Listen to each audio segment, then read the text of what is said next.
Dave Palumbo here with an RX Muscle rant. Today's topic, growth hormone. I know everyone loves it. They get so excited when they hear growth hormone.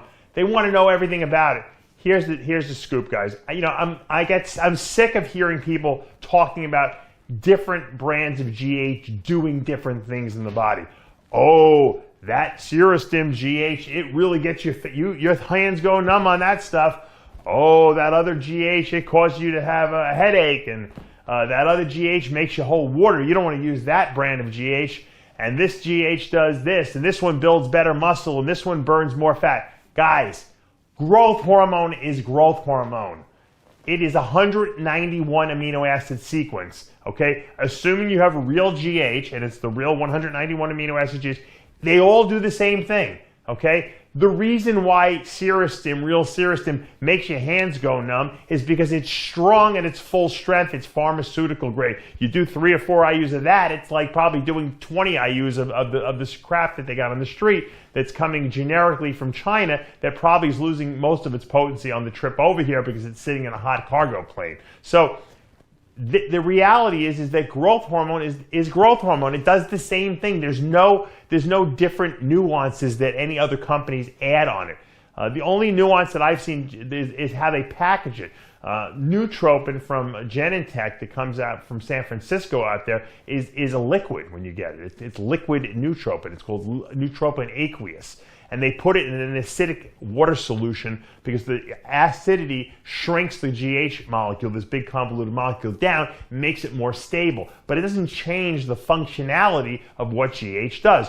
GH directly stimulates fat burning, okay, by mobilizing fat from the fat cells, acting antagonistically, the opposite to insulin.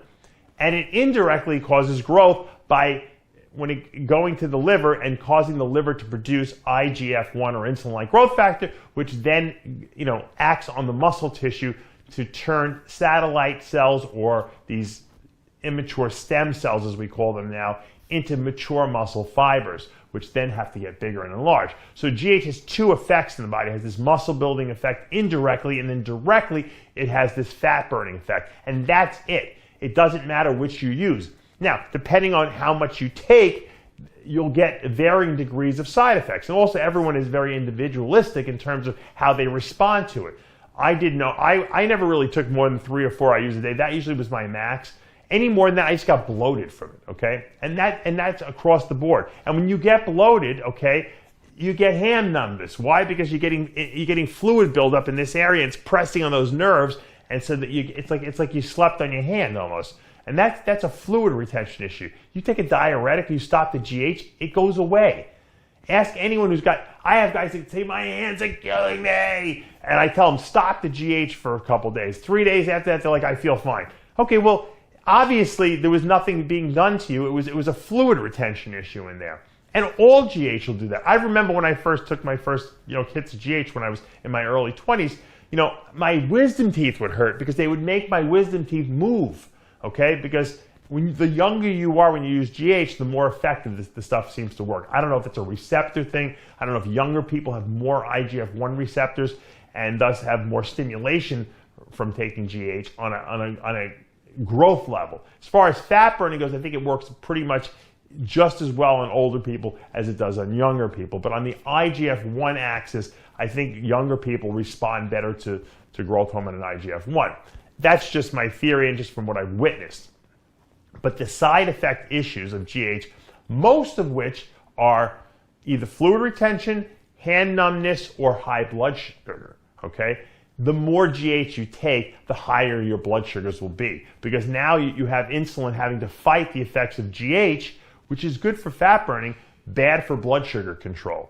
If you're taking 10 IUs of GH a day, 12 IUs of GH a day, which I think is ridiculous, okay, that's a lot of GH in your system that your insulin has to overcome. So what happens is your pancreas has to try to produce more insulin, okay? And if it can't, because it's being taxed so greatly, because you're eating 6,000 calories, 7,000 calories a day already, it's dealing with that, and then it's got to produce even more insulin because there's GH getting in the way.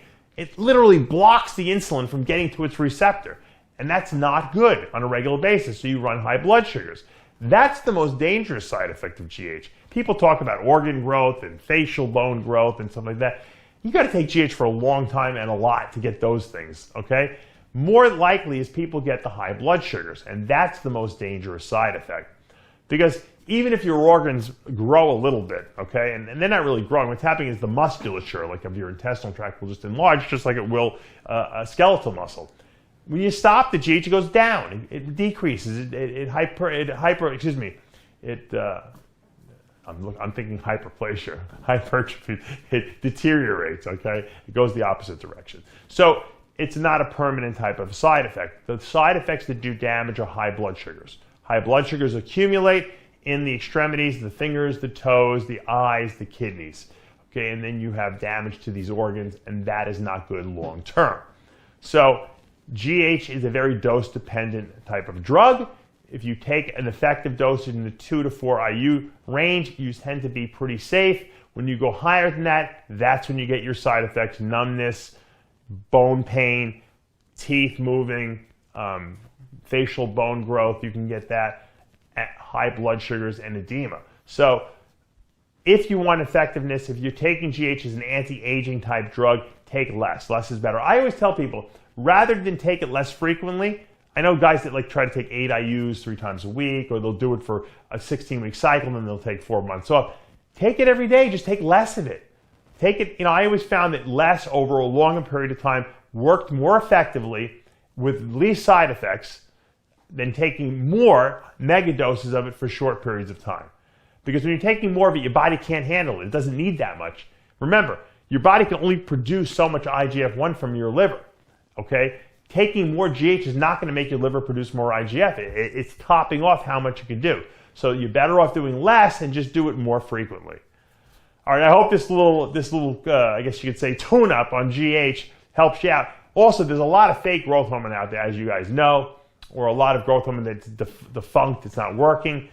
Dave Palumbo here with another RX Muscle Rant.